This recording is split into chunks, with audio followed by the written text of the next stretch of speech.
পতিত স্বৈরাচারী শাসক শেখ হাসিনা টানা ক্ষমতায় ছিলেন ৫,৬৯০ দিন। এর মধ্যে ভালো মন্দ সব কাজেই ছিল তার জুড়িতে। তবে এর বেশিরভাগ কাজ জনস্বার্থের পরিপন্থী ছিল। জনমত উপেক্ষা করে তিনি নিজের মতো দেশ শাসন করতে চেয়েছিলেন, যার কারণে তিনি স্বৈরাচারী হয়ে উঠেছিলেন। পতনের ১১ মাসের মাথায় হাসিনার ভুলগুলো নিয়ে রীতিমতো গবেষণা হচ্ছে, কিন্তু দলের ভিতরে এ নিয়ে কোনো আলোচনা নেই, আলোচনা থাকার কথাও নয়। কারণ দলটির ৪৫,০০০ নেতাকর্মী এখন ভারতসহ পৃথিবীর বিভিন্ন দেশে আশ্রয়রত। বেশিরভাগ অবশ্যই ভারতেই আছে। সামাজিক যোগাযোগ মাধ্যমে হাসিনার কথা বলছেন, কাঠগড়ায় দাঁড় করাচ্ছেন প্রফেসর ইউনূসকে, কিন্তু একবারও তার নিজের ভুল নিয়ে টু শব্দটি পর্যন্ত করছেন না। রাজনৈতিক পণ্ডিতরা বলছেন পদে পদে ভুল করছেন হাসিনা। সেসব ভুলগুলো কি কি? ১. গণতন্ত্রকে হত্যা ও বিরোধী মতকে দমন করা। ২. রাজনীতি নিয়ন্ত্রণ করা। ৩. গণমাধ্যমের স্বাধীনতা হরণ করা।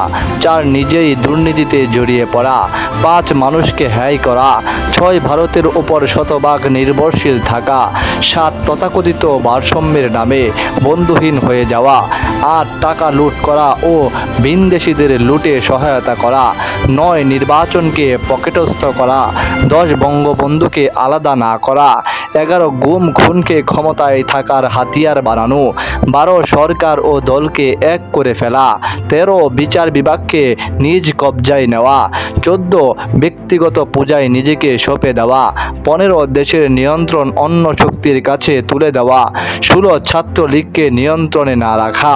আরও অনেক ভুল আছে, যার মধ্যে রয়েছে পরিবার দূষণ।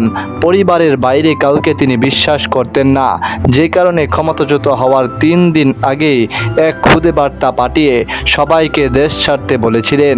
ফলে তার কোনো আত্মীয় ধরা পড়েননি। বঙ্গবন্ধুকে তিনি পারিবারিক সম্পদে পরিণত করেছিলেন। পরিণতিতে তার পতনের সঙ্গে সঙ্গে বঙ্গবন্ধু দৃশ্যপট থেকে বিদায় নেন। সম্পূর্ণ ভারত নির্ভর শেখ হাসিনা পাকিস্তানের প্রধানমন্ত্রী ইমরান খানের পতনের কাহিনী জেনেছিলেন কিনা জানি না।